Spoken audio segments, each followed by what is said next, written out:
Vande Mataram, welcome to Sanatana Vachana. This is the fourth episode of the series Sanatana Dharma and Bharat's War for Freedom. We are looking at how the dharmic spirit has inspired a revolution that brought us freedom. The episode might be a bit lengthy, but do watch it till the end, and there will be many different events and plans laid down by our revolutionaries, which would be a bit confusing as these fighters were spread across the country and were constantly working together with other revolutionary groups also. In this episode, we will see famous revolutionary groups we have heard about and their inspiration and their later transformations. The organization I'm talking about is Hindustan Republican Association. Its founders were Sachindranath Sanyal, Prasad Bismil, Jogesh Chandra Chatterjee, Ashfaqullah Khan and Sachindranath Bakshi.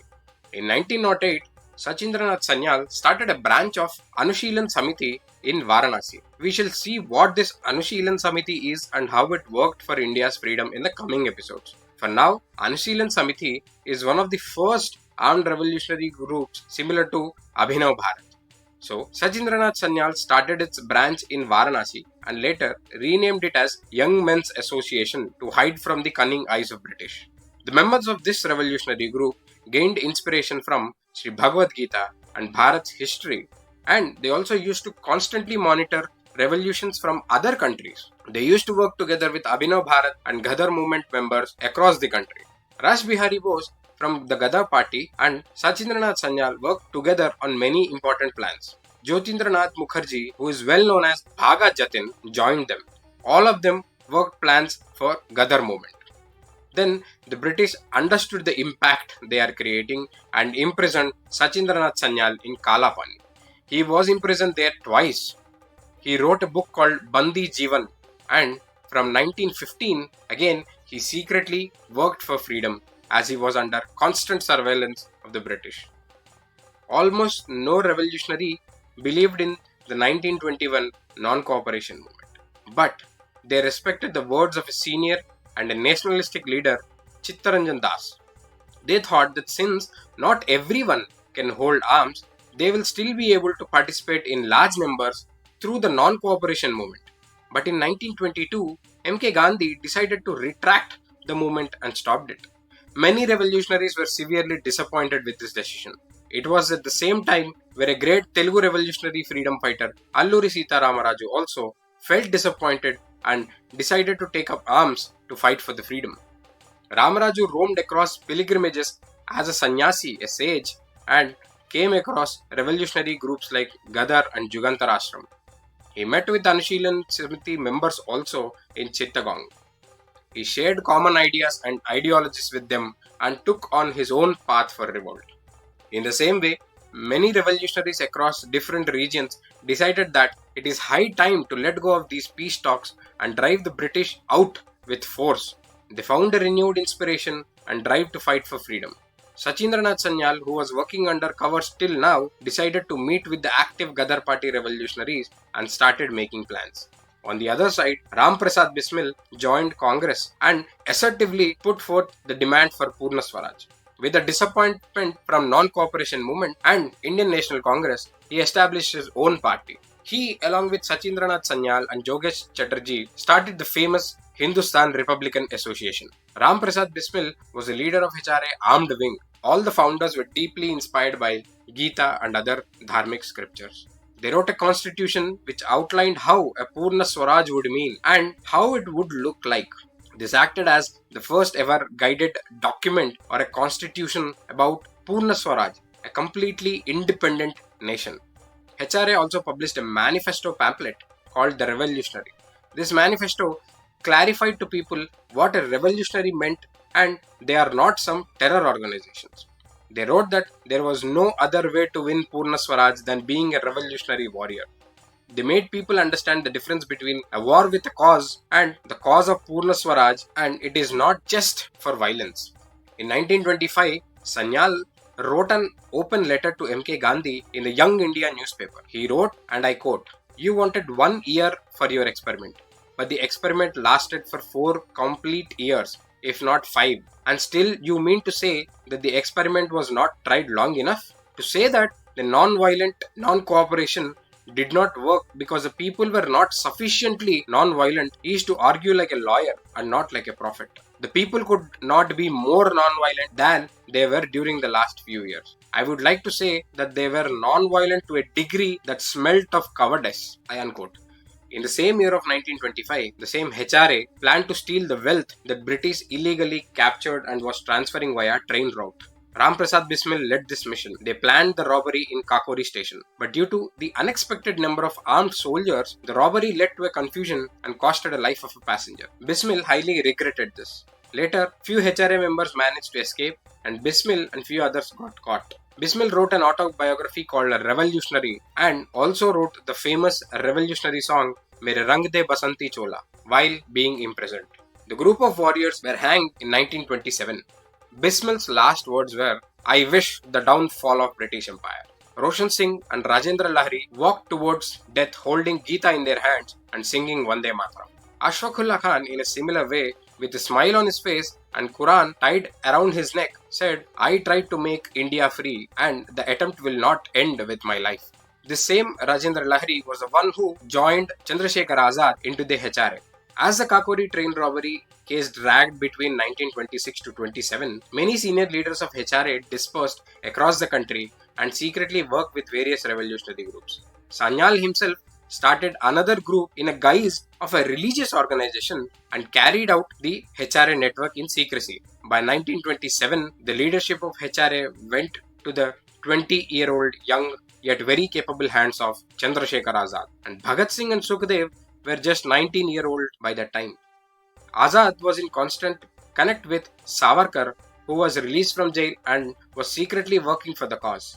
HRA members used to study the ways of revitalizing Sanatana Dharma and its culture and read Sanyal's Bandi Jeevan as an inspiration. Even Marxist literature also slowly got added into their studies.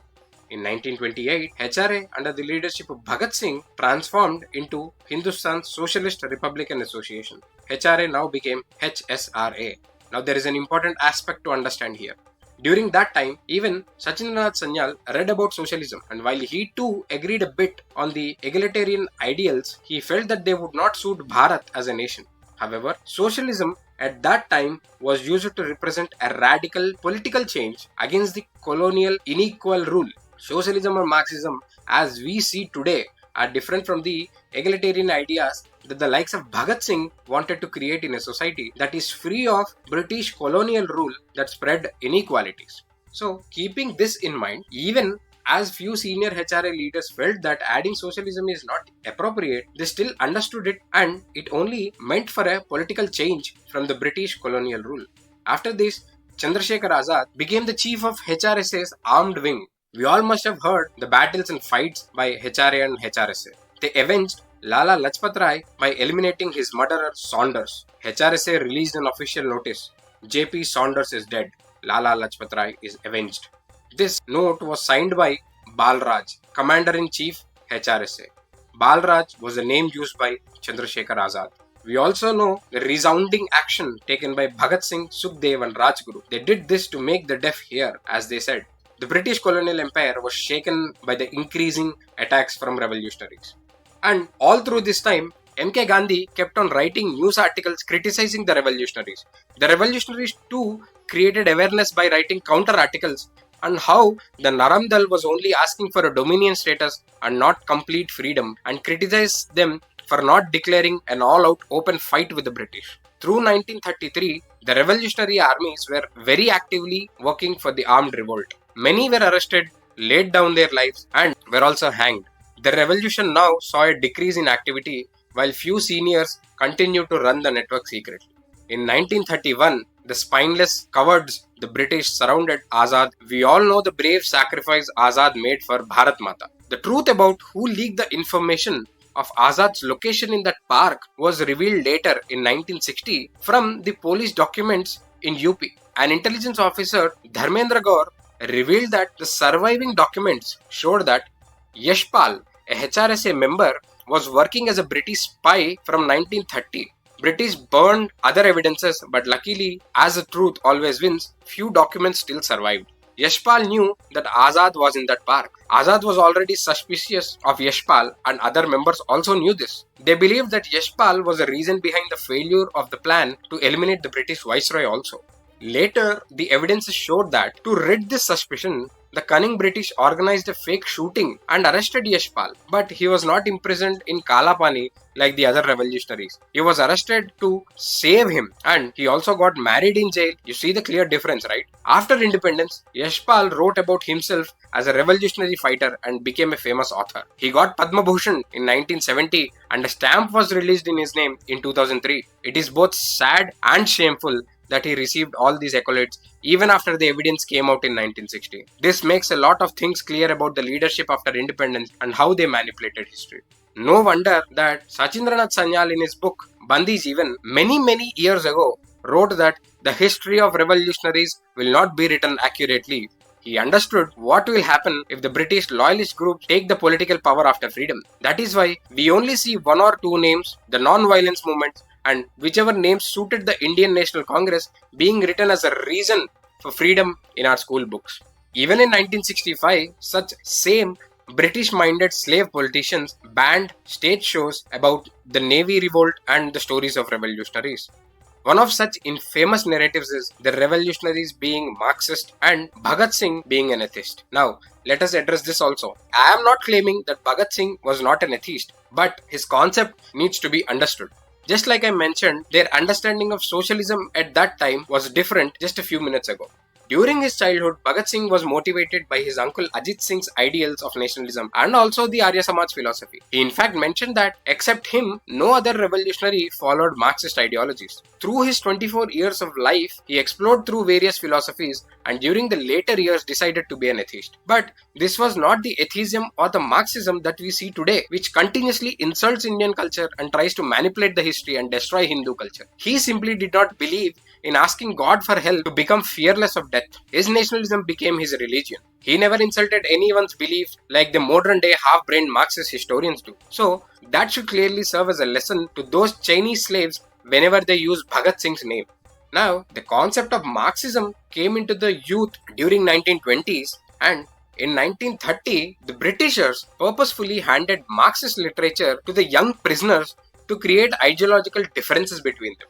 Again, one might think that I am blaming the British again, right? But we all know how well they created a divide among united groups. The main reason to cover the origins and inspirations of HRA and other revolutionaries instead of covering each and every plan they made is to make one understand that these group of revolutionaries created legacies and networks of warriors who continued a united battle and a network of operations that finally led to the freedom of Bharat. Now we clearly know who should we be indebted forever for giving us this freedom. The Marxist politicians also labeled all the revolutionaries as Marxist. But as we have seen, it was only a few who adopted socialism during the later years, and all of them had their beginnings and inspirations from the nationalism taught by the Dharmic ethos. We shall cover some more crucial historical aspects of the revolutionaries and their inspirations from Dharma. Until then, share all these videos with your friends and family, especially youth and students, to instill the Dharmic spirit in them that leads to nationalism and loyalty to Bharat. Like, share and subscribe to Sanatana Vajra to show support for this cause. Jai Sri Ram, Jai Bharat.